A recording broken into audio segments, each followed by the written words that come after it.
عظیم جڑی بوٹیوں کے تعارف کے سلسلے کی ایک اور ویڈیو آپ کے سامنے لے کر آیا ہوں، اور میری کوشش ہوتی ہے کہ ایسی چیزوں کا زیادہ سے زیادہ تعارف کروایا جائے اور باقاعدہ ان چیزوں کا پودا اور وہ جڑی بوٹی زمین پر اگی ہوئی دکھائی جائے۔ تو جہاں پر مجھے کوئی اس طرح کی بوٹی دستیاب ہوتی ہے تو میں کوشش کرتا ہوں اس کی ویڈیو بنا کر آپ کو دکھاؤں۔ تو اسی طرح کی ایک بہت ہی مفید اور بہت ہی لاجواب قسم کی ایک بوٹی جو ہے وہ تقریباً پاکستان کے اکثر علاقوں میں پائی جاتی ہے، اور ادویات میں ہربل ادویات اس کا بہت زیادہ استعمال ہوتا ہے، اور لوگوں کے گھروں کے باہر ادھر ادھر اکثر یہ لگی ہوتی ہے، لیکن لوگوں کو اس کے بارے میں پتہ نہیں ہوتا۔ تو میں نے کہا کہ چلیں آپ کو بتا دیتا ہوں کہ کتنی مفید چیز ہے اور کتنے زبردست اس کے فوائد ہیں۔ یہ جو آپ دیکھ رہے ہیں اس کو افسنتین کہتے ہیں۔ اکثر اگر آپ ادویات سے اور پنسار سے آپ کا وابستگی اگر رہتی ہے تو آپ نے یہ نام ضرور سنا ہوگا، افسنتین، ٹھیک ہے۔ اور بعض علاقوں میں علاقائی جو نام ہے اس کے، جیسے مثلاً مانسیرہ ہزارہ وغیرہ میں اس کو ڈھکچاؤ کہتے ہیں، کشمیر وغیرہ میں ڈھکچاؤ، اور عربی میں اس کو خزب کہتے ہیں، ٹھیک ہے۔ فارسی میں اس کو مردہ کہتے ہیں، بلوچی میں ترخ اور ہندی میں مجری کہتے ہیں۔ بہرحال ظاہر ہے ہر علاقے اور ہر اس کے اپنے اپنے نام ہیں۔ انگلش میں اس کو ورم ووڈ کہتے ہیں، ٹھیک ہے، وارم ووڈ۔ جہاں تک اس بوٹی کی ماہیت کی بات کی جائے تو جیسے کہ آپ دیکھ رہے ہیں اس ویڈیو میں کہ یہ ایک بوٹی ہے جو کہ زمین پر مطلب اگتی ہے، اور اس کی اونچائی 2 سے 3 فٹ تک ہوتی ہے۔ بعض علاقوں میں مثلا جو پہاڑی علاقے، اس وقت جو میں ویڈیو بنا رہا ہوں میں تو اسلام آباد میں بنا رہا ہوں، تو جو پہاڑی علاقوں میں میں نے دیکھا ہے ہزارہ وغیرہ میں پہاڑوں پر جو ہوتی ہے تو وہ کافی بڑی ہو جاتی ہے، کافی پھیلتی ہے اور کافی اونچی اس کی شاخیں ہوتی ہیں، لیکن عام طور پر 2 سے 3 فٹ۔ اور اس کی جو چھال ہے وہ سرخی مائل بادامی رنگ کی ہوتی ہے، پتے دونوں طرف سے ملائم ہوتے ہیں، روئی دار ریشم کی طرح سفیدی لیے ہوئے سبز اور کٹے ہوئے ہوتے ہیں۔ اور پھولوں کی بات کی جائے تو پھولوں کی بہت سی گنڈیاں سفیدی مائل زرد ہوتی ہیں۔ پھول چھوٹے چھوٹے گول سفیدی مائل دانے ہوتے ہیں جن کے اندر ان کے بیج بھرے ہوتے ہیں۔ پتے اور پھول بطور دوا دونوں استعمال ہوتے ہیں، یعنی اس کے پتے بھی اور پھول بھی دونوں بطور دوا کے استعمال کیے جاتے ہیں۔ اگر اس کی بو کی بات کی جائے تو تیز اس کی خوشبو ہے، اور ذائقے کی بات کی جائے تو بہت ہی سخت کڑوا اس کا ذائقہ ہے۔ یہ بوٹی کن کن علاقوں میں ہوتی ہے تو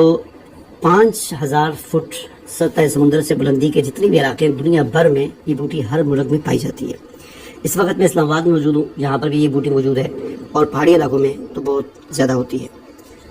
اسی طرح اس کا مزاج کی اگر بات کی جائے تو گرم خشک اس کا مزاج ہے درجہ دوم میں، یعنی گرمی اس کے اندر زیادہ ہے اور خشکی اس کے اندر گرمی کی وجہ سے تھوڑی سی کم ہے، تو گرم خشک اس کا مزاج ہے۔ اور استعمال اس کا جو ہے قدیم دور سے ہی چلتا ہوا آ رہا ہے۔ حکما اور اطباء جو ہیں اس کو ہمیشہ استعمال کرتے رہے، اور خاص طور پر ورم جگر میں اس کا استعمال، اور استسقاء کی بیماری میں اس کا استعمال، اور پرانے قسم کے جو بخار ہوتے ہیں ان کو اتارنے کے لیے اس کا استعمال کیا جاتا ہے۔ یہ 3 چیزیں ایسی ہیں کہ جن میں کثرت کے ساتھ اس کا استعمال کیا جاتا ہے، یعنی ورم جگر، استسقاء اور بخاروں کو، پرانے بخاروں کو اتارنے کے لیے۔ اسی طرح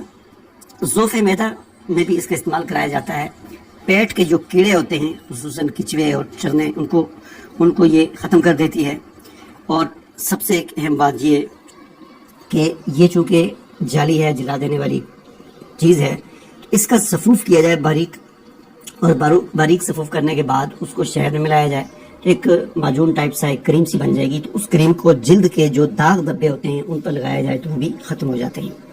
تو اس میں آپ اور چیزیں بے نشادر بھی شامل کر سکتے ہیں ان داغ دھبوں کے لیے۔ اسی طرح افسنتین جو ہے یہ ذوف دماغ، مرگی، راشا، فالج، لقوہ، استرخاء وغیرہ اور بہت ساری اعصابی اور دماغی بیماریوں کے لیے بھی مستعمل ہوتی ہے، اور اسی طرح بواسیر میں بھی اس کا استعمال کیا جاتا ہے۔ اور کان کا جو درد ہے جیسے کہ میں نے پہلے بتایا اس کے لیے بھی اس کا مفید استعمال کیا جاتا ہے۔ آپ کان میں اس کو ٹپکا سکتے ہیں،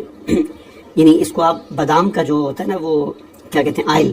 اس کے اندر اس کو تھوڑا سا ڈالیں اور تھوڑا سا پکائیں اس کو، اور پھر اس آئل کو چھان کر جس میں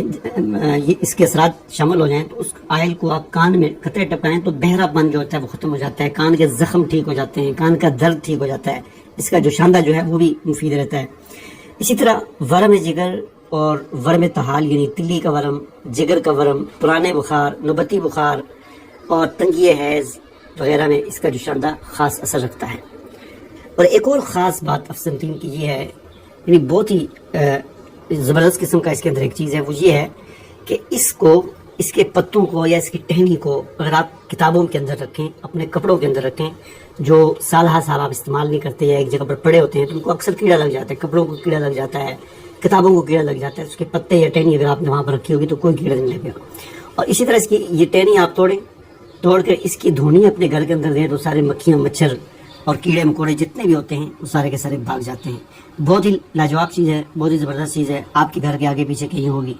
لیکن آپ نے کبھی اس پر غور نہیں کیا ہوگا، تو آج اٹھائیں اور اس سے فائدہ حاصل کریں۔ اجازت دیجیے، اللہ حافظ۔